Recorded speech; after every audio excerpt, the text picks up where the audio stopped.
Okay. Thank you. Ebony, you got this.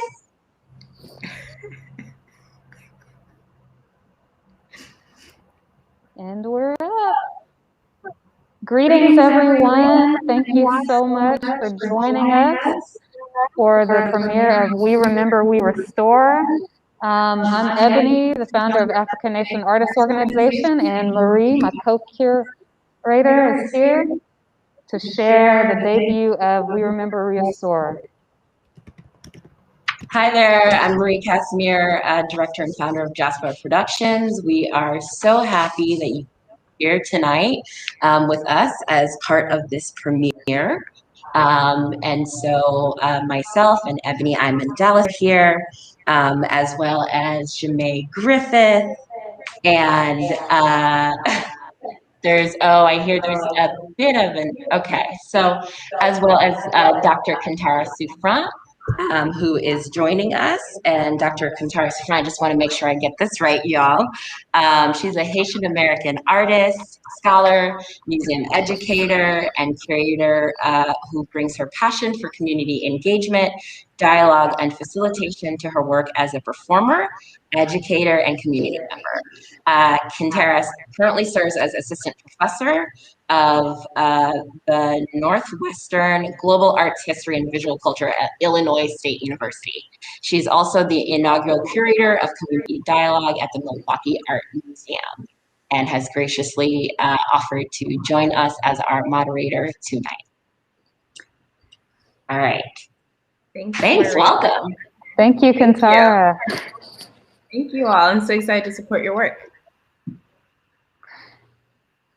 Great. So now we have our Still Here stories. Yeah, so I was really taken by the title of the exhibition, and I understand that it is a theme throughout. What's your Still Here story? What inspires your creativity, your practice, and your work? I thought we could use that question as a general sort of check-in and introduction to you all. So again, what's your Still Here story? What inspires your creativity, your art practice, and your work? Marie, do you want to start off? Sure, sounds good. So Still Here, I think, especially when we started thinking about theme for the exhibition, there was this sudden realization, the title came organically, there was this sudden realization that like, oh, we are still here. We are still here as Black people, despite what has come our way over history, over time, over migration. And it's something that I think we know, but sometimes you don't remember the idea of resilience. So I think for me, when I'm like, oh, still here, I always identify as immigrant. So I am Haitian American. And was born in Haiti and moved with my family when I was 5, but separated. So I have an immigration story of like separation of families. I didn't grow up with all of my siblings. And so I think that's something for me that as diaspora, that always informs the way I move through the world and who I am. And so I feel like half of me is in Haiti and half of me is here in the States, and the two merge and find ways to communicate with one another. And so I feel like that shows up in my work. And I'm always thinking about duality. I'm always thinking about like that double consciousness that we have as Black people. And so my Still Here story is like making it work as diaspora. And yeah, as Black folks, yeah. Thank you, Marie. J'aime, do you want to take that question? What's your Still Here story? Okay, so yeah, my Still Here story is basically how I started dancing. When I was 12, my family and I moved to a small town in Texas from New Orleans due to Hurricane Katrina. And I guess it was difficult because it was kind of like stepping into like a time machine. It was the first time that I had experienced racism. And it felt like to me that there was a certain expectation of what Black people were supposed to in that town how they were supposed to just be. And then also it felt like the Black people felt in that town, they felt like, I guess they kind of felt like it was, what am I saying? Black people. Like fell into the role. They kind of fell into the role. Yeah, that's what I'm trying to say. They fell into the role. And so, long story short, I decided to try out for the dance team. And I think with my decision to try out for the dance team, I decided to choose to create my own reality, and then also to reject that role that was pushed on. Yeah. That's my still here story. Thank you. I just want to thank both Marie and J'aime for your vulnerability in terms of thinking about duality, and J'aime thinking about what it means to create your own reality through dance. And so thank you. Ebony, what is your still here story? So my still here story is goes just all about back to family. My biological father was murdered by police officers prior to my birth. And so growing up, I didn't know that side of my family because they're from Somalia, so Somaliland. And it's a long story, but basically they lost, my mom and their family, that side of my family lost touch when I was very young. So basically, I grew up thinking my father committed suicide because that's what the police said. So I grew up feeling like my father didn't care to be around, to see his child being born. And so it wasn't until I was well into my 30s. I was in my 30s when I realized how these situations were affecting me. And obviously I learned later that it wasn't a suicide and just myself.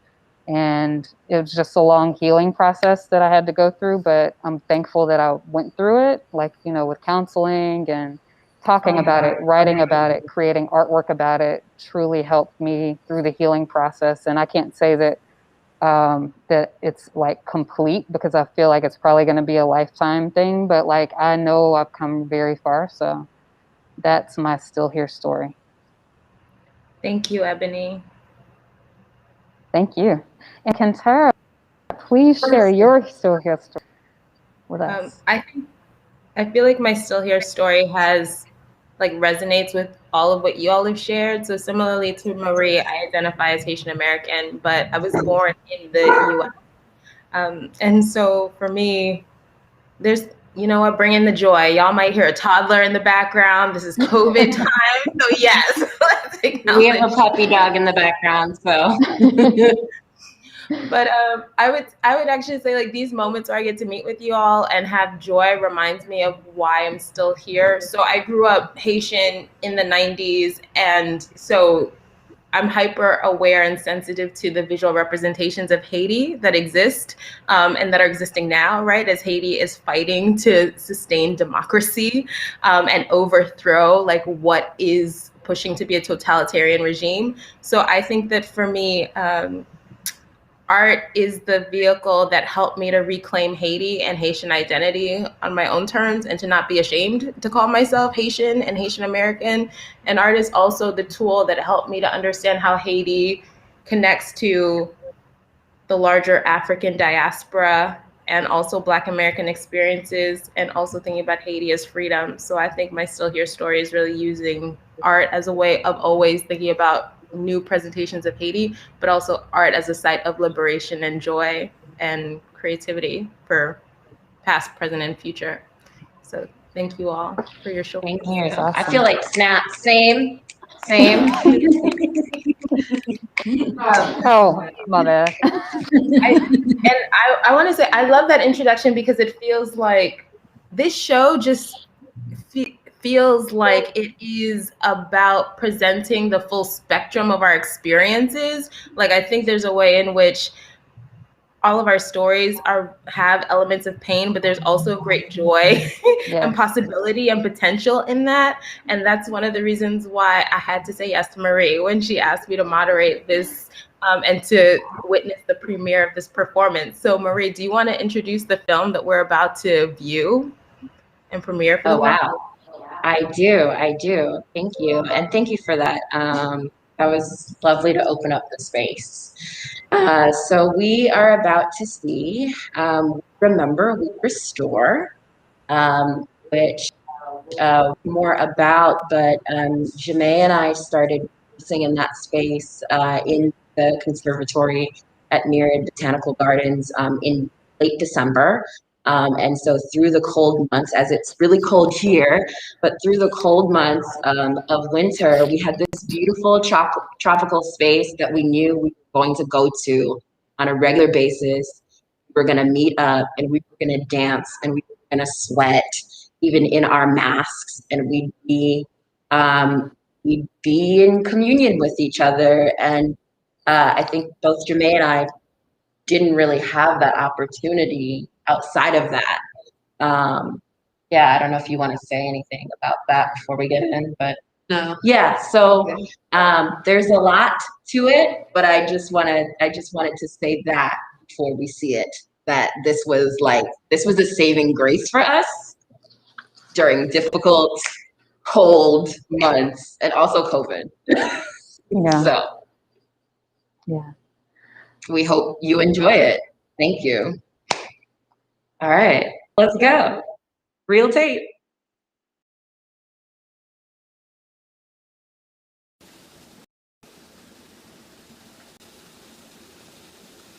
Please let me feel inner peace from my center at the center of me.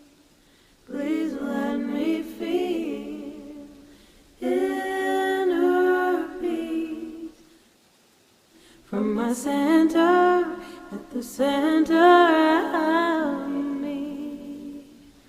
Please let me feel inner peace from my center at the center of me. Please let me feel inner peace from my center at the center of me. My heart is open, I am aware, in me's a knowing of love, love, love. My heart is open, I am aware, in me's a knowing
First of all the claps, all the praise. Oh my goodness. We're gonna do gut responses, but housekeeping, folks, if you're watching live, please feel free to throw out your gut responses, your thoughts into the chat. And also, we're going to post a live link of the video after this conversation for you to review that piece of brilliant Black girl magic, excellence, all of that. I have to say, like, I watched that, and the only thing that I could think was, I love Black women. Like, I love Black women. It was a divine moment, and I'm so excited I got to see that. I want to create space for us to share our gut responses. Ebony, I see you nodding your head. Thoughts? I know. I need to like wipe some like tears too. Like my eyes definitely watered. I'm just so proud of you all. It was so powerful and so moving. It's about healing. It's about strength. It's about, you know, like you said, bending but not breaking, and then making beauty and magic out of it. And it all came across so well. And I'm so thankful for y'all sharing that with us. I'm seeing it called Such a Beautiful Meditation. Thank you, Haide. Such a blessing, amazing, very needed. Thank you, Sade. That was beautiful and powerfully moving. Thank you, Changing Frequencies. Amazing, very nice. Jamé, we're so proud of you. Marie, we're so proud of you. The releasing of grief, all of that in 5 minutes. And I say 5 minutes because the dancers out here know it was a lot more than 5 minutes, and a lot of work went into creating this beautiful document. So Marie and Jamé, I guess is a way to start talking about this. Can you please talk about the process of creating this film from initial concept to choreography to finally editing it down to 5 minutes? Sure. Yeah. What do you remember from the beginning? What do you remember? Well, like you said, before we watched the video, for me, so we were on winter break. We both teach. And so I wasn't seeing my students or in class. So the only person I was really seeing like in person was my roommate, and then you. Yeah, your husband. No, my husband, the dog, and you. So it was really nice to meet up and kind of fellowship with each other. And I think that we really got out of the process of creating it what we wanted everybody to feel when watching it. And I don't know if that was like intentional as far as like us getting that out of the process. I think so, because I mean, I don't know that it was like super carefully crafted, but I knew that when I was planning to do it and the time that we were planning to do it, I was sort of like Debbie Downer for everybody in my life. I was like, you guys, it's gonna be cold. It's gonna be COVID. It's about to get real depressing. I was sort of that person. And then I knew, I was like, but it's not gonna feel that way when we're together in this space. And so I guess I planned it that we would have some sort of respite. And I think we did. Yeah. So I guess like the process. So I know that from the very beginning we both decided that we wanted to make something beautiful. I think just with what was going on in the middle of a pandemic, we were both emotionally drained, and I think everybody else watching this, you could relate to that, being emotionally drained. And so the environment was inspiration, and then also just the fellowship inspiration. And so creating the piece, it was very heavy on improv. It was. Yeah, because we wanted to be able to react to the environment. Although I will admit that we had some narrative concepts, which is hilarious to me because I'm like, I don't even you have ideas of what it could be, and then at some point you just like let go and allow it to be what it wants to be. So I remember we talked about, we're in green space and we're floating through space and memories and time, and and it wasn't that it was a ridiculous, it was coming from a place. We were thinking about past, present, future. And the idea of maybe we're Black folks who have memories that don't belong to us, that belong to our ancestors or belong to people who are in the future. And so what does it feel like for us to be in this space, to be grounded in that and also take flight from that? And so we started from that, and maybe we kept it and didn't. Maybe so, but I know that. But we moved away from it. Yeah, away from it. With use improv, we find like that honest, and then just unfiltered. Yeah. So taking what we like, we would watch each other improv, and then respond to each other and take from that improv or themes from that improv to create phrases or structured improv. Yeah. And then we found that. And then we found the negative space. We found the hand. And we started joking. We're like, can't touch you, like we shouldn't be touching. It's so interesting, the things that you mentioned. So the past, present, future thinking that you had, because I feel like you get that in the space that you're in. Like the architecture lets you know that if the architecture of the space feels a little futuristic against the lush, plush backdrop, but also the COVID moment is real because of the face mask that you all are wearing.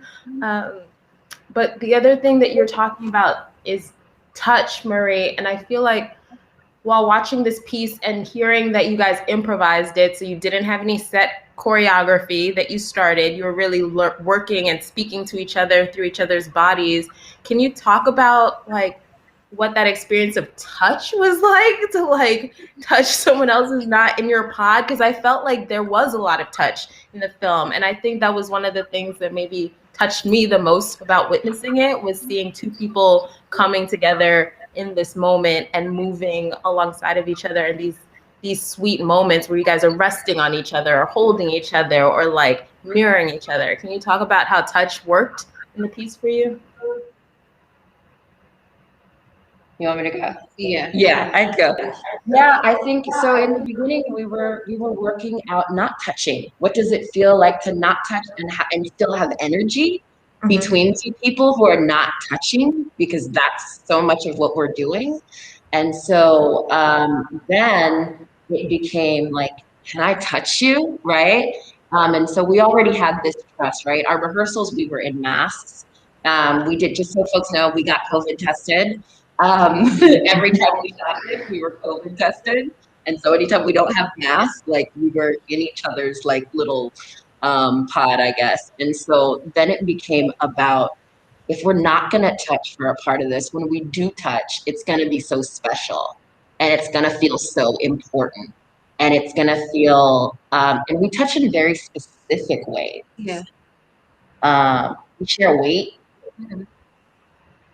And I think that what you were saying, when we do touch, it was going to be in a special way. And I felt just going through the pandemic, I'm not a very touchy-feely person, but not being able to touch somebody or to shake hands or hug, I felt more compelled to touch people. And I feel like that was kind of what happened within this process. Yeah. Too. We didn't say we were going to, and then eventually found ourselves touching, and we found ourselves, leaning on each other. And then, every time I see this, it's just I was saying okay, when I see it, I'm like, okay, I see J'aime seeing me, J'aime sees me seeing her, and we see each other. And then we've I got you, sis, essentially, right? In this time, I've got you. I see you, I touch you, I hold you. That's what I'm getting, part of what I'm getting. I would love to talk about that, this idea of I see you, I'm here with you, I witness you. You also mentioned, Marie, this beautiful phrase, like whenever you touched each other, you were holding each other's weight, so literally supporting each other. And I'm wondering, Marie and Ebony and J'aime as well, what themes do you feel like connect this video to your larger exhibition that you've curated? We're still here. I think when I see the video, I see healing. And you can see that, that theme goes throughout the entire exhibition. This idea of bending but not breaking. And that goes through the visual art pieces, goes through, I imagine, what we'll hear tomorrow during storytelling in the gardens. And it's, to me, that's like one of the biggest things that I took away from the video was this idea of healing and things you could see through their, through their movements. Some were more, sped up, and so that's I think what ties it to me the most, this idea of being resilient. Yeah, I'll respond. And also this idea of Black beauty, right? Mm-hmm. And gorgeousness. Like I knew, Yeah. like, we're gonna look really good in this video. Yeah, and you did. You did. I want us to be gorgeous. And J'aime designed the costumes. So everything that you're seeing, So handmade good. everything, right? And those beautiful patterns. And so we came up with the concept. We were talking about the concept, and she came back and she sketched it, and she was like this, and I was like, yes. I wanted it to be gorgeous. Can I just say, this is why showing the credits is so important in moments like this, because you get to see all the labor, because if it hadn't been for the credits, I wouldn't have known that J'aime, with her like quiet, still, solid energy, is bringing all this talent to the table. So I just want to throw praise at you, because I do feel like those costumes were also so key to the space and the story, and it accented your bodies brilliantly, and I thought it was just fantastic. So thank you, J'aime, for that work and that vision that you brought to it. Mm-hmm. And she gonna quietly take it in. I know she's like, thank you. Yeah, she wants it. I'm always like, do you know how amazing you are?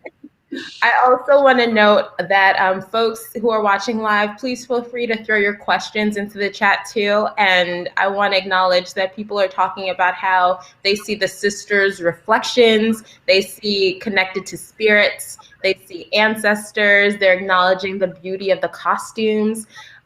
They're also talking about, and Ebony, I would say, for me, I think the healing comes from the both the space and the garden that you're in. So being able to witness nature, especially when it's like Snowmageddon outside of my home, with the snow, yes, the barefoot on the dirt, like this rootedness in earth, and that moment with water, and where you all are cleaning yourself with the water, and able to see the petals. Can you talk about how the environment and nature like informed maybe the choreography or how you were in space? Absolutely. Do you want to take part of it? I'll talk about how the environment inspired the costume. So we both agree that we wanted neutral colors, and we wanted to kind of blend in with the environment. And then I think we were going to go with just that. Right. But then it was one day I was watching like a video back, and I remember Brie had on like a blue shirt or something, and she was in like the little dirt pathway that you see in the video. And I thought that it was really beautiful to have that pop of color coming from just like neutral color surrounding her, and then also her skin against that green. And so that's kind of how like the environment inspired the costume.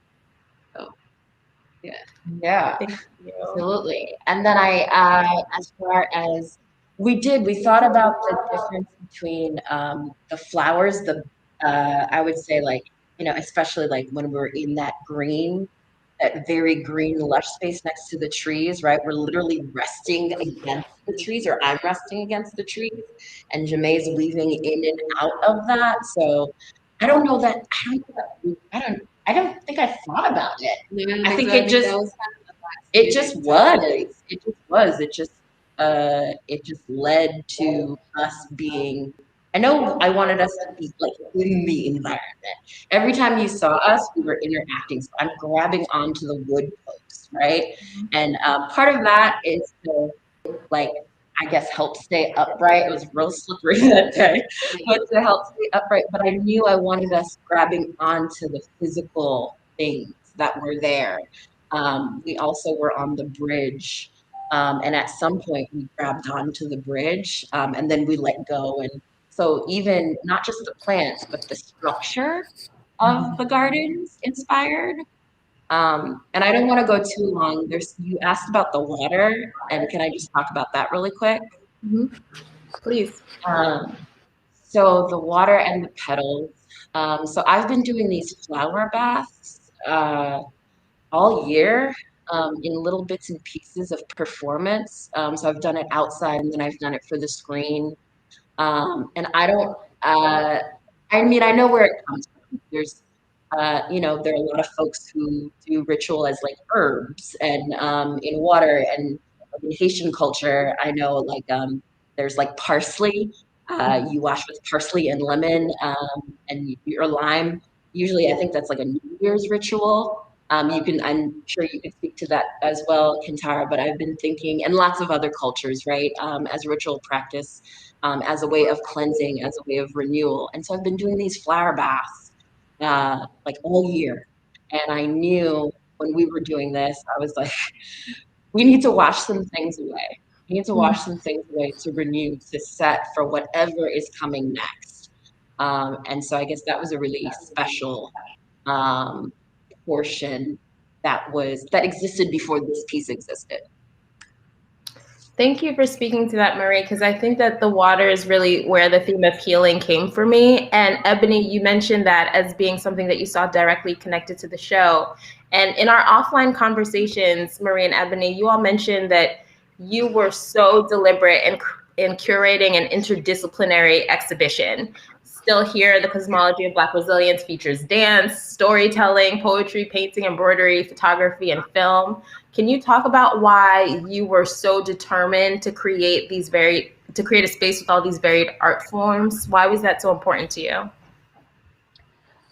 Well, I think, the fact that, Marie is a professional dancer, choreographer, producer, myself, I'm a professional painter, and we absolutely love working with each other. And this isn't the first event that we've worked on together where there was an interdisciplinary component. Just seeing the vast pool of greatness that we have, as Black artists, whether it's in dance and poetry, we just felt like all of those could come together to just create a more holistic view of what it means to be Black and resilient. Yes. And you also have a video that's in the exhibition, Ebony, and it inspired new work. Can we screen it now and then view the new piece? Yes, I'd love to. So this interview is with my adoptive father, Wayne Dallas, and I'm just going to play it, and then we'll come back and talk about it.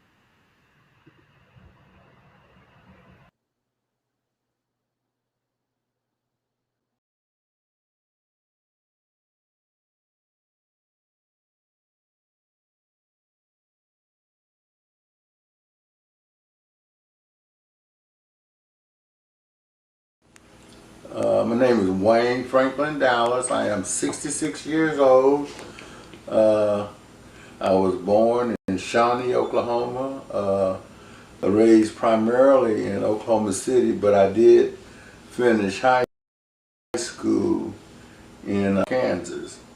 My mother is Susan, her maiden name was Susan Smith.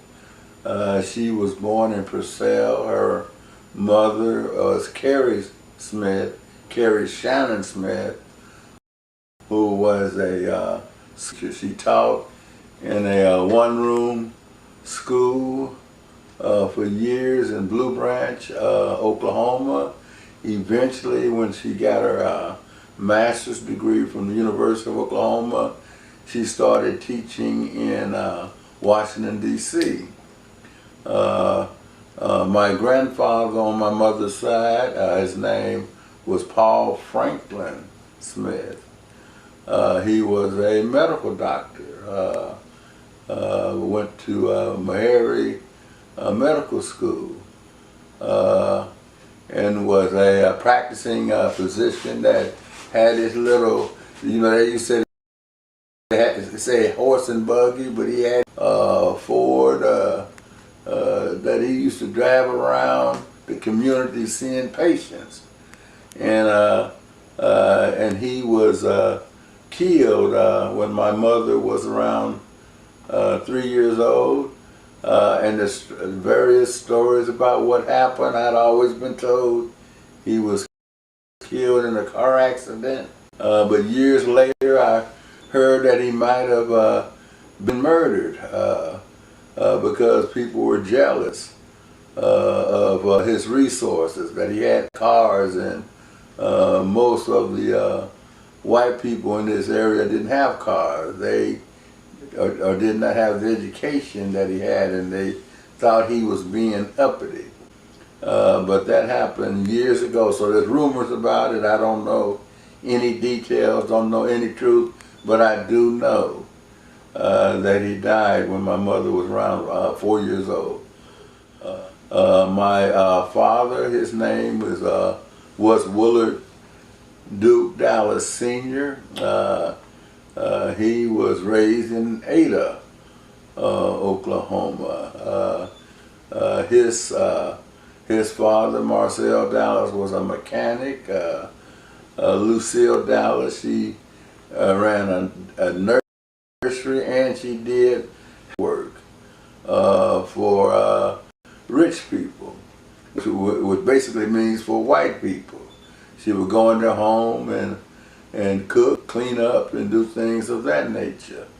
My father was a medical technologist for several years.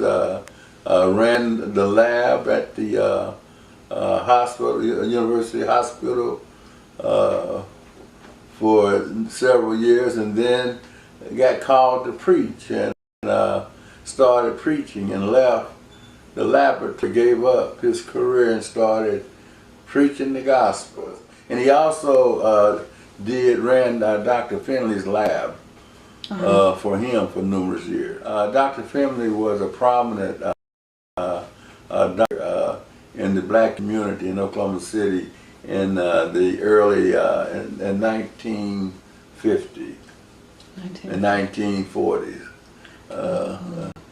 A prominent position. My mother and father had different upbringings, but different upbringings, and both of them attended Langston University. My wife, she's a Langston University graduate and received her master's degree from Oklahoma State University. I attended Kansas State University and received my master's degree from the University of Oklahoma. We've got 4 children. All 4 of them have received bachelor's degrees from various universities, and 4 of them have, 3 of them have also received master's degrees. So, well, I've been blessed with a family that it was ingrained in us that education was important, and I'm just grateful to see that they all pursued education. Home is more grounded to me in relationships than it is in property or in land. The home would be where the people I grew up with, the people that I go to church with, the people that I worship with, where family is. That's where home is, where my relationships are.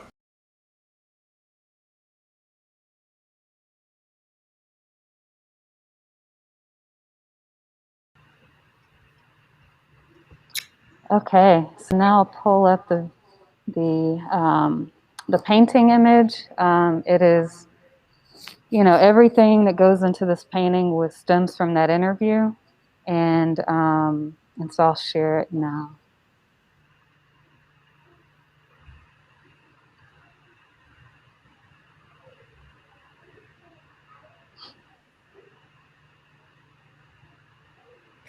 And for my folks who are watching live, please feel free to continue to throw in your comments, your gut responses to the interview, things that resonate with you, as well as things that may resonate with you in Ebony's work that she's about to share. Okay. So, let's see. Okay. I think for me, Ebony, I just want to say one of the things that's still reverberating is the idea of home being more grounded in relationships than an actual place, especially as someone who's got family in different countries and cities. And right now, that is going through my body and I feel it. Thank you so much. Okay, so it looks like it's not going to pull up. It did show in the very beginning of the video. And so let me see.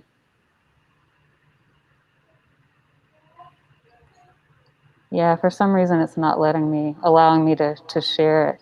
But we can share it and link in the chat later. There was a quick preview of it, and I can quickly share that part again from the beginning of the video where it kind of flew through really quickly. So I will do that, and then I'll just talk about it a little bit. Thank you. Okay, here we go.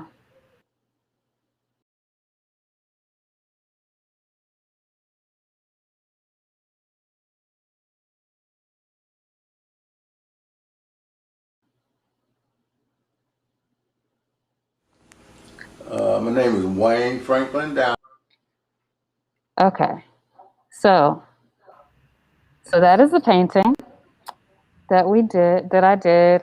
And in that painting, you can see it was a family portrait with my father, my mom, all of my siblings and I. That picture was originally taken at my younger brother's birthday party. But anyhow, inside of my father's sleeves, there are a lot of symbols. So he's a preacher. So you have a cross in there. There's like a symbol of Oklahoma in there. There's hearts in there, and some of the just symbols surrounding them. You can see my mother that's in the background window who's taking the picture. And the title of the piece is called "The Way You Frame It," because, you know, it's not about the trauma that you've endured. It's not about that doesn't define you it'll define you as long as you allow it to. But, you know, for me personally, like the day that I realized healing was actually possible and that I wasn't actually cursed for bad things to happen to myself or my family and realized that I could heal, that's when I started that real healing process. My dad in the video, he talks a lot about, you know, well, he talks a bit about how his grandfather was murdered and it's an unresolved thing. There's a newspaper article that talks about it as well. And that's not an isolated incident in my family. Like on all three sides of my family, there's similar stories where there's unresolved murders, from my father to my great-grandparents who fled here from Kentucky to avoid being lynched. That's how we ended up in Oklahoma on my mom's side. To just too many stories like that. It shouldn't be that many. But the way you frame it is about, you know, hey, he made sure that his kids were educated. He made sure, or my parents, they made sure that we were well taken care of to the best of their ability. And they did do an amazing job. And I'm so grateful for all three sides of my family and all that they've invested in my siblings and I. And, you know, I'm just thankful. And so no matter how it is that we came together or what it took for us to be in this family picture together, it's a blessing. And you can't change the past. I'm thankful for right here, right now, and what is. Ebony, I'm thinking about Marie's comment about working in past, present, and future, and how even just hearing you talk about this, you're talking about past, like past, but also parallels in terms of Black violence and deaths, present in terms of how you're healing, and you're also thinking about the future.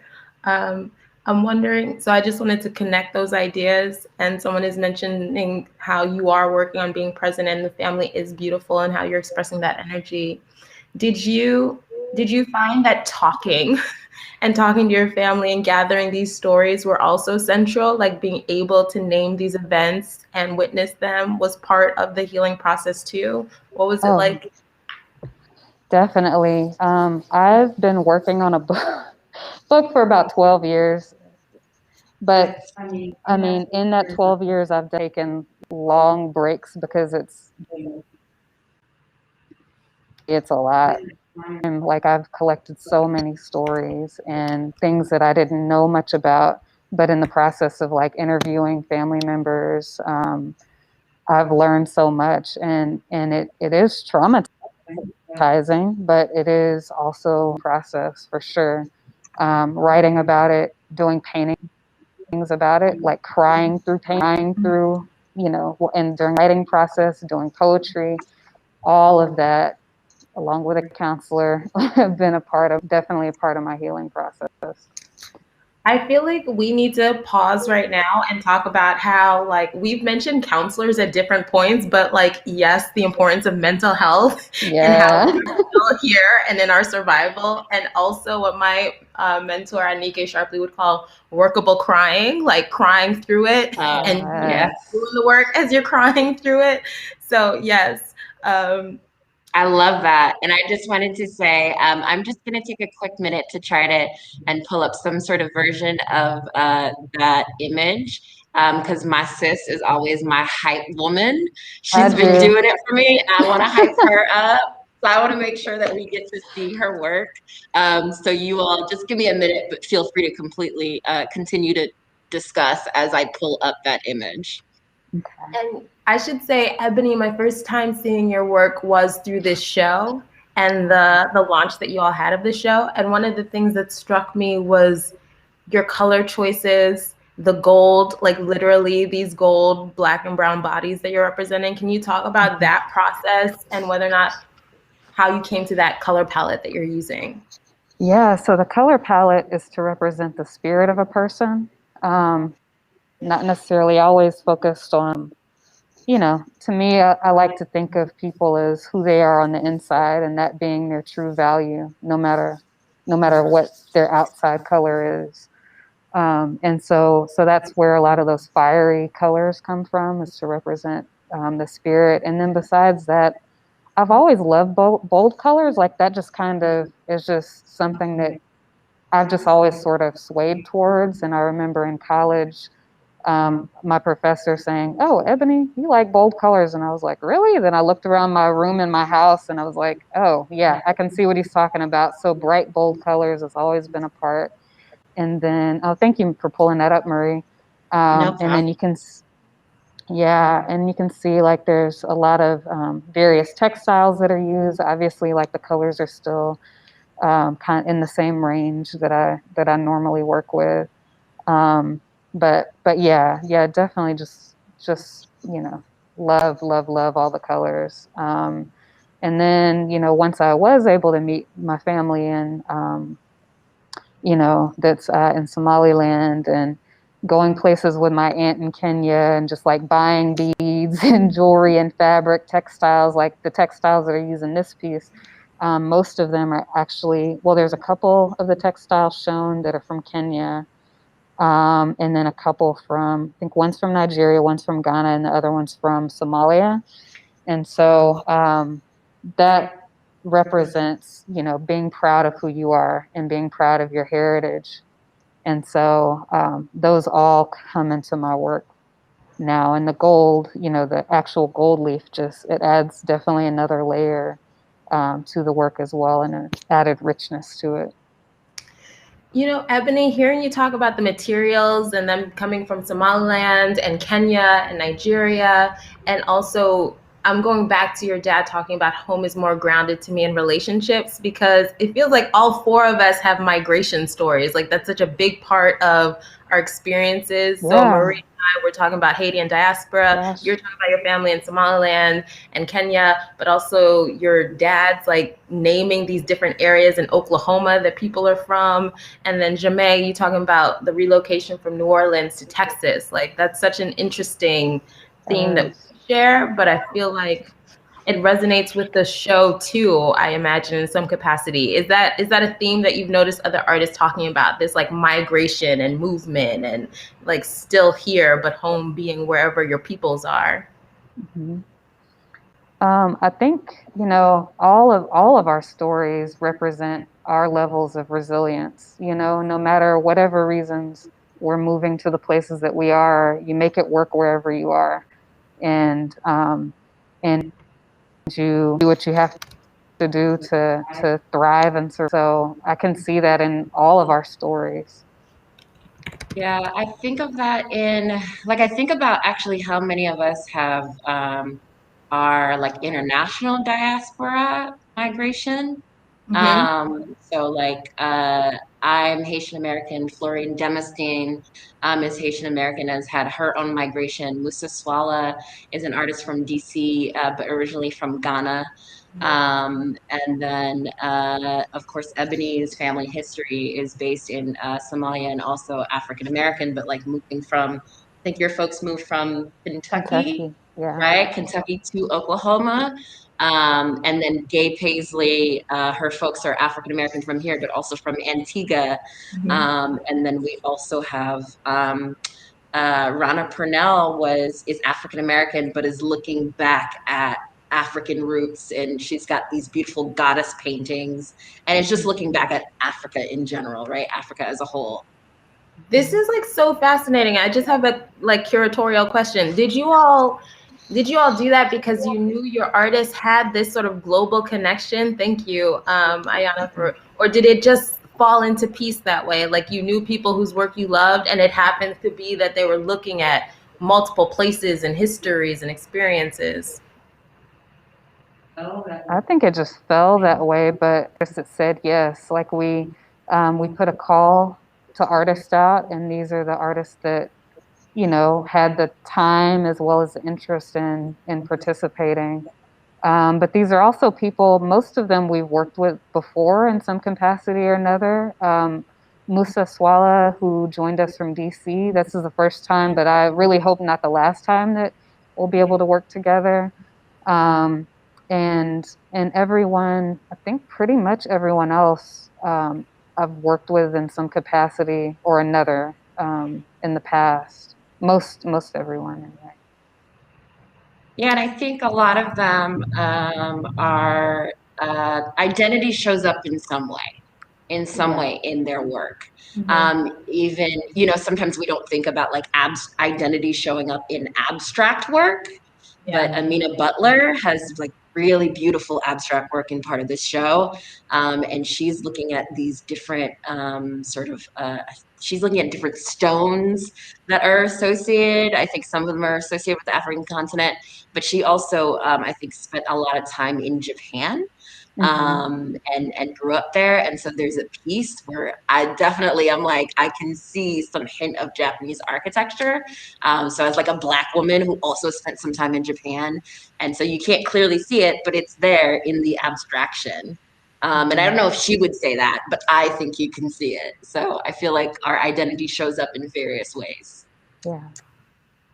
I love that. And this is my last formal question, and maybe we'll have questions from the audience. But to all of you, the title of the film that we screened by Marie and J'aime is We Remember, We Restore. And so for the three of you, I wonder how this title, We Remember, We Restore, speaks to you all as art makers and just as humans, as Black identified women moving through the world. Why this moment? Why this title? How does it vibe with the work that you're doing and the energies that you're putting out in this world? We Remember, We Restore? I can take that. So the title actually came from J'aime and I are working on another piece together. Of course you are. Of course, because we're in the process of creating something else. And so the piece is about the Tulsa massacre, and as I was writing the description for that, I came up with We Remember, We Restore as part of what we are making for that. And we thought that this might be a continuation of that work, the idea of like remembering and restoring what was. And then when we came together, I said, we're going to make something beautiful. I want us to make something beautiful and joyful. And we're going to remember and restore in whatever way, shape, and form that takes place for us here. So that's how the title came about. I don't know if did I answer your question? Absolutely. J'aime, did you want to add to We Remember, We Restore? How does that resonate with you, shape your work going forward, if at all? I just remembering just what I've been through, just remembering my story and letting that, I guess, be a part of it. I think somebody just said that, you were talking about, like how all of your experiences, or a woman who she had may have had influences in her art. I think that just remembering just my past and letting that influence my future. So. Thank you, J'aime. Ebony, did you want to throw out some ideas? Yeah, I mean, I think all of that, all of that. Yeah, I mean, our memories can, our memories, they may not be so, beautiful sometimes, but it's your response that shapes the future for yourself, for those around you, for those you interact with, those you love. And so that idea of restoration and healing and strength, I think ties that all together in such a beautiful way. You all, can we just give them a hand? Like, I'm just for them. And Matt Miller of 1984 Productions, who filmed and edited and co-directed, and just such a blessing, the group of artists that came together to help tell these stories and share, and that's one thing that I really hope that people take away from all elements of the exhibition, is this idea of restoration, bending but not breaking. I'm seeing claps and hand praises and yeses in the chats. And Ebony, I think you all are so good at shining light on each other. And I just want to shine light on you all too, because your show is a reminder of how beauty is so political, and like the importance of beauty, and how our history is beautiful, and how you've rendered these memories are beautiful. And you guys I just think you guys have handled it with such care. And I just wanted to thank you for that. And thank you for the beauty and the time and the joy and the respite that you've offered in this moment in time. Thank you for that. Thank you for your light and all that you've done. Thank you. I know we're about to end. I just I want to use my voice to shout out Matt too. We were answering questions, but that is our J'aime and I, our partner, just trusting us and improvising, right? So not only are the dancers improvising, but the camera, right? And the co-director. So this was really a beautiful collaboration, and we're so grateful, and we're so happy, and we feel good about the process with everyone involved. In terms of shouting out, someone mentioned the music. Can you speak to the music as well? Yes. So the music is by Beautiful Chorus. which is a group of predominantly POC women, but definitely a mixed grouping of women based out of Orlando. You guys can find them on Spotify. They're really wonderful. I wrote to them and said, I love this. I've been meditating to this song. And I actually like got it through Gold Beams and Black Arts Retreat, and then started using it in meditation. And so they were gracious enough to allow us to use it. And so beautiful chorus, find them. It's great. It's calming. It's healing. I like it. I wanted it to be an offering. So hopefully, sounds like you guys loved it. The song. Absolutely. It is an offering. That is the perfect word for the work. Someone mentioned in the chat, you women are queens, and I wholeheartedly co-sign to that. Aww. So praise. Thank you. Thank you for your time. And I thank you for allowing me to be here, and I will pass the mic back to you all. Well, just so grateful for everyone who is being here and supporting and enjoying this beautiful new piece by Marie Casimir and Matt. Thank you so much for joining us, and thank you for listening to the interview that inspired one of my latest pieces as well. And all right, thank you. Do we have any housekeeping notes? Like sort of like things. Okay, well, tomorrow. Yes. So tomorrow we will be at Myriad Gardens. We'll be indoors, inside, with just a small group of folks. So it's our Storytelling in the Gardens, featuring Tony B, who I think is in this room right now, in this virtual room, Catherine John, Grace Franklin, Gabe Paisley, Ebony Iman Dallas, and then myself and J'aime will be leading some movement. So we're coming back together to listen to beautiful stories and poetries of folks who are interpreting the same theme, right? Still here. What does that mean in oral history? And what does that mean in poetry? And that's our last, that's our last programming. I know. And it is available virtually as well. We're going to live stream it. Yeah. We'll stream it. If you're based in OKC, you can still see the art until March 2nd at Myriad Gardens in the gallery. We do also have a virtual opening that we did at the very beginning of this that is available online through Afrikanation's YouTube page, as well as it's on Djaspora's Facebook page. So all the things, everything is saved. And then this live stream will be available after the fact, the same place where you found it. And we'll make sure that the video of the dance, the full video, is available on the Afrikanation's YouTube page, Djaspora Productions Facebook page. It'll be all the places. And the live will be saved as well. Yeah. And I guess I definitely want to thank our sponsors, Public Strategies, who helped to make this video possible, as well as Oklahoma Arts Council and National Endowment for the Arts. And so it definitely takes a team to make magic happen. And so we appreciate just everyone who's given their time, energy, and money to help make this happen. So we appreciate all of you.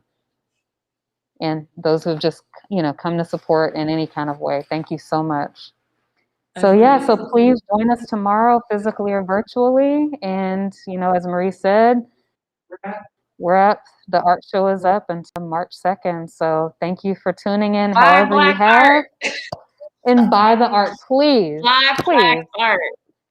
Buy art by Black artists is what I mean. Please support the artists. Please support the artists. There's so many beautiful pieces that are on display and for sale, and for the, throughout the duration, the time that we have left, we'll start to post more images, as well as our virtual, fly through. We'll make that easily available as well. So yes, please purchase the artwork.